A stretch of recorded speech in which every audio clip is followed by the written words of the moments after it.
गणेश चतुर्थी से लेकर अनंत चतुर्दशी तक गणेश पुराण कहती है। तो गणेश जी अगर लेकर आ रहे हैं तो बैठी हुई मूर्ति लेकर आए, और गणेश जी लाए मना नहीं है। गणेश जी जब लेकर आए तो घर में बिठाने के लिए ला रहे हैं तो राइट सूंड का गणेश लेकर आए, सीधी हाथ का। आपका सीधा हाथ देख लेना, उसी के हिसाब से गणेश जी को अपनी ओर रखकर, या गणेश जी का सीधा हस्त कमल देख लेना। आपका तो उल्टा मान्य होगा जब आप देखेंगे तो गणेश जी का जो सीधा हस्त कमल हो, उस साइड अगर गणेश जी की सूंड है तो वो सूंड का गणेश घर के अंदर विराजमान हो। उल्टी सूंड का गणेश, लेफ्ट सूंड का गणेश, ये गणेश व्यापार, व्यवसाय, फैक्ट्री, दुकान, बिजनेस, ऑफिस जगह पर विराजमान हो। महाराज भगवान बैठ गए गणेश जी महाराज, इसलिए हमारे हिंदू रीति शास्त्र रीति कहती है गणेश जी जब जब खड़े होते हैं तब तब संहार करते हैं। गणेश जी जब जब खड़े होते हैं तब तब किसी ना किसी का संहार करते हैं, और गणेश जी जब बैठे रहते हैं तो सुख, समृद्धि, वैभव, आनंद, संपदा प्रदान करते रहते हैं। यहां तक जो जीवात्मा मर कर आती है, जो जीवात्मा भगवान गणेश के सम्मुख में आकर प्रथमता में खड़ी होती है, उस जीवात्मा के सम्मुख खड़े होने पर गणेश जी उसका फल भी प्रदान कर देते हैं। जा, मैं तुझे, तू मेरे सामने खड़ा है, मैं तुझे ये सुख देता हूं, जा। जब गणेश जी प्रवेश करें आपके घर के अंदर, तब 2 घी के दिए दोनों ओर जलना चाहिए रिद्धि सिद्धि के लिए। तब प्रवेश मेरे गणेश जी महाराज सीधा चरण अंदर रखकर प्रवेश करिए और गणेश जी की स्थापना करिए। और स्थापना के समय पर 2 बिंदी, जहां गणेश जी बैठे साइड में कोई दीवार हो तो एक हल्दी की, एक कुंकू की बिंदी जरूर लगाएं। क्यों? जब आखिरी दिन हम अनंत चतुर्दशी के दिन गणेश जी को जब विदा करें तो ये रिद्धि और ये सिद्धि, ये कुंकू और हल्दी की बिंदी नहीं, ये रिद्धि और सिद्धि हैं। बहुएं हमारे घर में रह जाए। गणेश जी महाराज हमारे घर में आ गए। गणेश जी की सबसे पहली जो आरती हो, उस आरती के समय पर अगर धूप बत्ती जलाई जाए या गोबरी को जलाकर उसमें गूगल छोड़ी जाए, और गूगल छोड़ने के बाद गणेश जी का नाम ध्रुम वर्ण कह दिया जाए, तो गणेश जी को तुम्हारे घर की पूजा स्वीकार करना पड़ती है। बस वो समय हम जानते, हम तो बस उतना जानते हैं कि शिव महापुराण में लिखा और मुद्गल पुराण में लिखा, गणेश पुराण में लिखा, गणेश जी का एक नाम होता है ध्रुम वर्ण। क्या नाम है?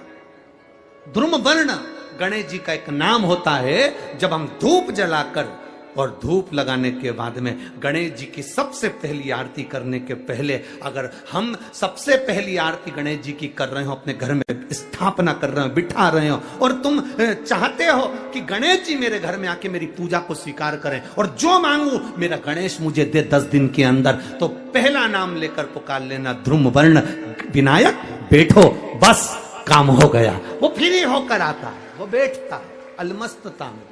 कहां चढ़ाते हैं दुर्बा? गणेश जी का जो दांत टूटा है उस दांत की ओर गणेश जी को दुर्बा समर्पित करी जाती है।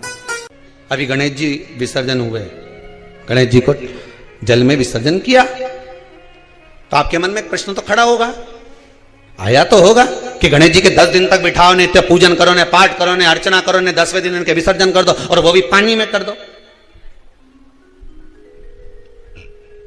पानी में विसर्जन करो। तो ये कहां लिखा कि जल में विसर्जन करो? श्रीमद् भागवत पुराण की रचना जब वेद व्यास जी महाराज करने के लिए बैठे, वेद व्यास जी ने सुखदेव जी से कहा कि मैं मंत्र बोलूंगा, मैं श्लोक बोलूंगा, इसको लिखेगा कौन? तो सुखदेव जी ने बोला गणेश जी से विनती करो। गणेश जी से कहा कि आप लिखोगे? गणेश जी बोले मैं लिखने को तैयार हूं, पर बोलते बोलते तुम रुक गए तो मैंने भी लिखना छोड़ दूंगा, उसके बाद मैं भागवत को विराम दे दूंगा, मैं आगे नहीं लिखूंगा। अब वेद व्यास जी बड़े चक्कर में पड़ गए, क्या करें? तो गणेश जी से कहा मेरे श्लोकों में कुछ गड़बड़ी हो सकती है, उसमें से गलती को छांटना पड़ेगा, फिर लिखना पड़ेगा। कितना सुंदर संबोधन श्री वेद व्यास जी ने कहा कि मैं जो श्लोक बोलूंगा आपको लिखने के लिए है, उसमें मैं कुछ गलती करूंगा, लिखना है। क्यों कहा वेदव्यास जी ने ये बात? गणेश जी भगवान है, वेदव्यास जी कहते हैं मैं तो संसारिक मनुष्य हूं ना, गलती तो कर सकता हूं। गलती कौन करता है? जम के बोलो भगवान गलती करता है क्या? नहीं, गलती कौन करेगा? मनुष्य। गलती मानव करेगा, गलती मनुष्य करेगा। और गलती करने के बाद अगर हमसे अपनी जिंदगी में कोई गलती हो जाती है तो एक बार क्षमा मांगने में कुछ जाता है क्या? प्रणाम करने में कुछ जाता है क्या? निवेदन करने में कुछ जाता है क्या? नहीं। गलती हो गई मुझसे, तो गणेश जी आप गलती को छांटना, लिखना। गणेश जी महाराज लिखने बैठ गए। लिखते लिखते लिखते लिखते 10 दिन हो गए गणेश जी महाराज को। शरीर में ताप पड़ने लगा गणेश जी महाराज के। वेद व्यास जी ने गणेश जी के हाथ का स्पर्श करा तो शरीर तो तप रहा था। वेद व्यास जी ने वहीं पर श्रीमद् भागवत के श्लोकों को विराम दे दिया। अब नहीं बोले। गणेश जी लिखते लिखते लिखते लिखते लिखते लिखते थक गए, ताप पड़ गया, शरीर गर्म हो गया। वेद व्यास जी ने कब करूं क्या? 10 दिन से लिख रहे हैं और शरीर पर ताप पड़ रहा है, करा क्या जाए?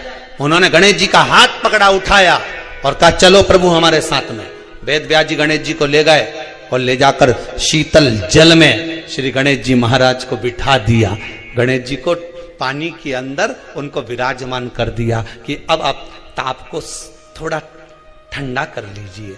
शीतल जल में बिठाया। उस दिन से नियम हो गया कि 10 दिन गणेश जी बैठते हैं और फिर उनका विसर्जन होता है पानी के अंदर, जल के अंदर। शरीर का ताप मिट जाए। तो गणेश जी ने वचन दिया है वेदव्यास जी महाराज को, आपने मेरे ताप को मिटाने के लिए मुझे जल में बिठाया है।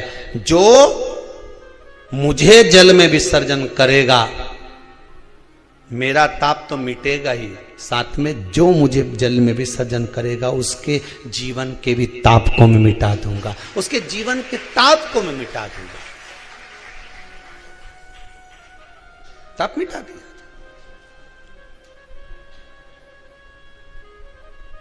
पर करो गणेश जी का विसर्जन, मना नहीं है हो, पर अच्छे से करो रे हो। अब मत छोरा छोरियों तो निशाना लगा है, वो हमारा गणेश जी जई दिया, वो हमारा सबसे आगे पहुंचा तो इधर वाला ने इधर से फेंका, हो गया। ये हमारे धर्म की हंसी उड़ा रहे हैं। शिव को और गणेश को बेलपत्र शमीपत्र समर्पित होता है। आपको कथा में वर्णन किया था 33 कोटि देवताओं को भले बेलपत्र नहीं चढ़ेगा पर 33 कोटि देवताओं को शमीपत्र चढ़ता है। और उसमें एक गणेश जी महाराज और एक बाबा भोलेनाथ, इन दोनों को शमी समर्पित होता है। कथा में पहले भी वर्णन किया, आज फिर आपको समझ लेना बहुत अच्छे से। जो आपको करना है रिद्धि सिद्धि पाने के लिए, संपदा को बढ़ाने के लिए।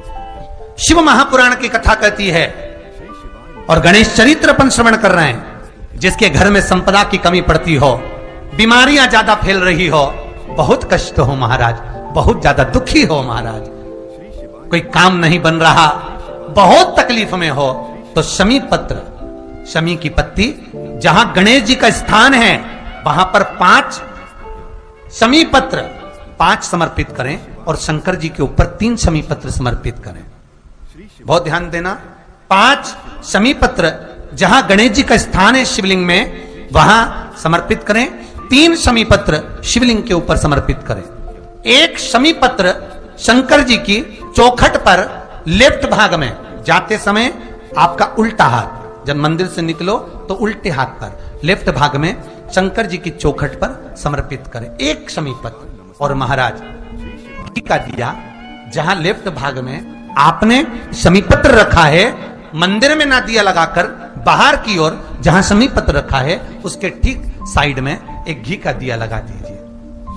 केवल गणेश चतुर्थी से लेकर अनंत चतुर्दशी तक गणेश पुराण कहती है भगवान गणेश जी का मोर ध्वज का, मयूर ध्वज गणेश का नाम लेकर जो ये दीप शमी पत्र चढ़ा देता है उसके घर से कभी रिद्धि सिद्धि नहीं जाती, वैभव प्रतिष्ठा नहीं जाती।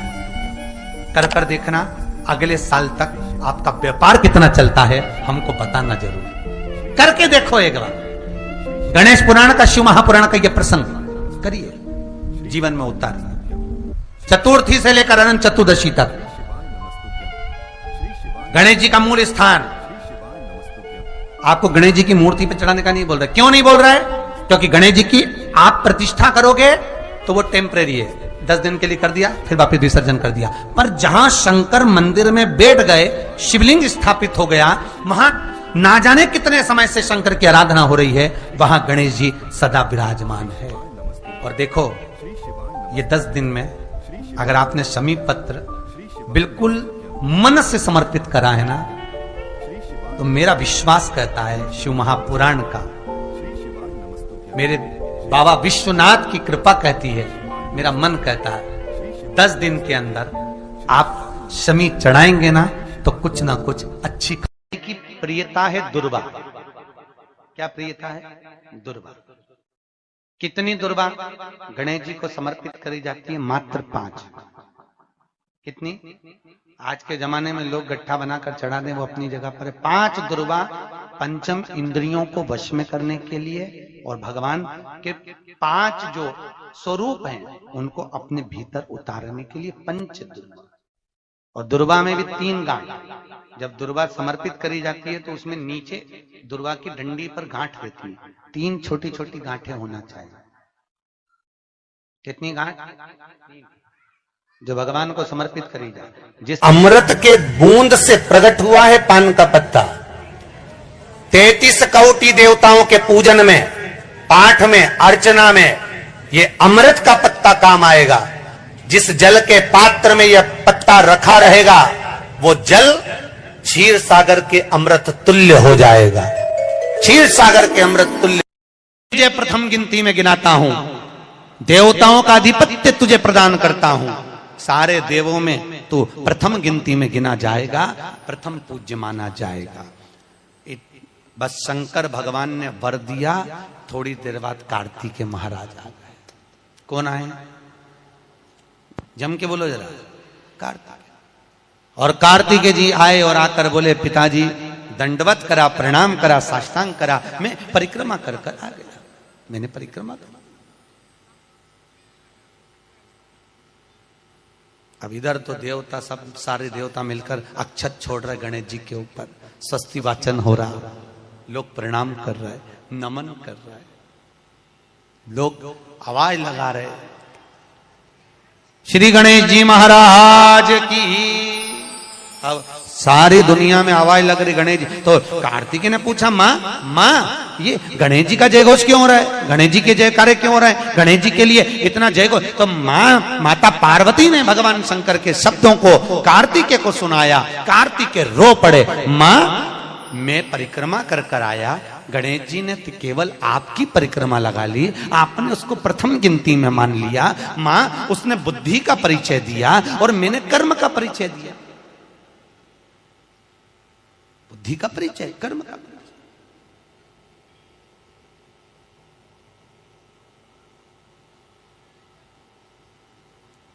मैंने कर्म कर दिया।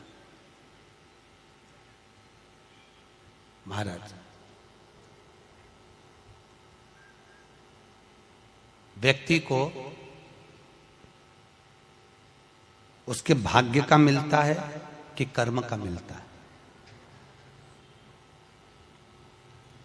जल्दी बोलो। कर्म का। आपका क्या विचार है? ये लोग तो बहुत दूर बैठे हैं इसलिए इनसे पूछ ही नहीं दिया हूं। अब गणेश जी महाराज को भगवान कार्तिकेय महाराज बोल रहे हैं, माँ मैं कर्म करने गया था, मैं परिक्रमा करने गया था, और यहाँ गणेश जी महाराज को तुमने प्रथम गिनती में बना दिया। माँ ये क्या हुआ? माता पार्वती को गुस्सा तो बहुत आया, क्रोध भी आया। माँ पार्वती की आंख में अश्रु भी भर गए महाराज, आंसू है माता पार्वती के नयन, अश्रु।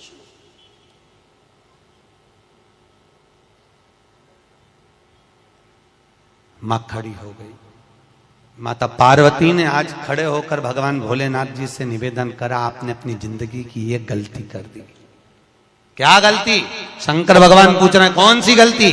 तुमने गणेश जी को प्रथम गिनती में बना दिया, कार्तिकेय भी तो गया था। अगर कुछ थोड़ा सा आशीर्वाद रखना था तो कार्तिकेय के लिए रखना था, पर तुमने केवल गणेश को प्रथम गिनती में बनाया है, यह तुम्हारी गलती है। तो गणेश जी ने परिक्रमा भी तो करी है। माता पार्वती खड़े होकर शंकर भगवान से बोली, भोलेनाथ मैंने अपनी जिंदगी में आपसे कभी कुछ नहीं मांगा, पर आज तुम्हारी यह पार्वती तुमसे एक वर चाहती है। शंकर भगवान ने कहा, मांग, तुझे क्या चाहिए? पार्वती कहती है, आज के बाद तुम्हारी कभी पूर्ण परिक्रमा ना लगे, आज के बाद तुम्हारी कभी पूर्ण प्रदक्षिणा ना हो, पूर्ण नहीं होनी चाहिए। कौन ने मांगा? जम के बोलो, पार्वती। शंकर की पूर्ण प्रदक्षिणा माता पार्वती ने कह दिया, भोलेनाथ आज के बाद ना हो, क्योंकि तुम भोले हो, तुम्हारे आसपास कोई घूम लेता है, तुम उसको कुछ भी निकाल कर दे देते हो। बहुत ध्यान देना, उल्टी सूंड के गणेश बहुत कम बनते हैं। क्यों कम बनते हैं? इसका शास्त्रीय प्रमाण है। कभी किसी मूर्तिकार के पास जाना और मूर्तिकार के पास जाकर पूछना, भैया तुम उल्टी सूंड का गणेश क्यों नहीं बनाते? जितने भी बनते सीधी सूंड के बनते। कभी पूछना उससे, वो बताएगा कि उल्टी सूंड के अगर गणेश जी बनाए, 50 गणेश जी अगर उल्टी सूंड के बनाए हैं, तो उसमें से कम 30 गणेश जी अपने आप टूट जाते हैं या बिगड़ जाते हैं। ये शास्त्र रीति है। उल्टी सूंड का गणेश बहुत कम पक पाता है या मिट्टी का बन पाता है। और यदि आपने अपने हाथों से भी उल्टी सूंड का गणेश मिट्टी का बनाया, तो 10 दिन पूजन करोगे, 10 दिन के अंदर वो मूर्ति, वो सूंड, वो गणेश जी चटक जाएगा। उल्टी सूंड का गणेश टिकता ही नहीं है, वो बीच में से खंडित हो ही जाएगा। तो आप देखना, उल्टी सूंड का गणेश जी लोगे तो कहीं ना कहीं हाथ नबा होगा, कहीं पांव नबा होगा, कहीं पीठ नबी होगी, कहीं कुछ खंडित होगा, कुछ ना कुछ उसमें मिस्टेक मिलेगी ही, यह पक्का है। और ना मानो तो आपके नगर में भी जाकर देखो, आप तो गणेश जी लेने जाओगे ना, तो विचार करना, शिव कथा सुन रहे हो कि गलत है कि सही, आप देखना जाए। सीधी सूंड के गणेश जी देखोगे तो खंडित कम मिलेंगे, पर उल्टी सूंड का अगर गणेश जी ढूंढोगे तो कहीं हाथ की उंगली, कहीं पांव, कहीं पीठ, कहीं कमर, कुछ ना कुछ उसमें कमी मिलेगी ही, ये पक्का। शिव महापुराण कहती है, गणेश पुराण कहती है, क्योंकि सीधी सूंड के गणेश जी को मनाने के लिए महाराज मंत्र की 50 माला करना पड़ती है। तो समझ लो, उल्टी सूंड के गणेश जी को मनाने के लिए मात्र 5 माला में भगवान गणेश प्रसन्न हो जाते हैं, अर्थात उल्टी सूंड का गणेश शीघ्र प्रसन्न होता है। इसलिए हमारे हिंदू धर्म में 2 तरह के गणेश जी का प्रमाण कहा जाता है, एक राइट सूंड के गणेश, एक लेफ्ट सूंड के गणेश। राइट सूंड का गणेश रखा जाता है तो लक्ष्मी आती है पर टिकती नहीं है, इसलिए घर में सीधी सूंड का गणेश, और दुकान, व्यापार, व्यवसाय में, ऑफिस में उल्टी सूंड का 2 गणेश। तो इसका मतलब ये थोड़ी ना कि तुम्हारे घर में गणेश जी बैठा तो तुम उठा के बदल लिया, यहां कहां दिया, यहां कहां दिया। अब रखे रहने, हमेशा याद रखो, गणेश चतुर्थी के बाद अनंत चतुर्दशी पर जब गणेश जी का विसर्जन करते हैं तो गणेश जी की 2 धर्म पत्नियां, वैसे तो गणेश जी की कुल मिला के 5 पत्नी, कितनी है? गणेश जी की 5 पत्नी, पहली श्री, दूसरी तुष्टि, तीसरी पुष्टि, चौथी रिद्धि और 5वीं सिद्धि। ये व्यक्ति के नाम के आगे जो लिखा रहता है ना, श्रीमान, ये श्री संबोधन कहां से आया? और एक पीछे लिखते हैं, जैसे नाम के आगे लिखते हैं श्री और पीछे लगाते हैं जा में ई की मात्रा जी, लिखते हैं कि इधर नहीं लिखते? लिखते हैं, श्रीमान अग्नि प्रसाद जी, श्रीमान बद्री प्रसाद जी। गणेश जी लाते हो भादो महीने में, तो विसर्जन करो, तो विसर्जन के समय पर 2 बिंदी, एक कंकु की, एक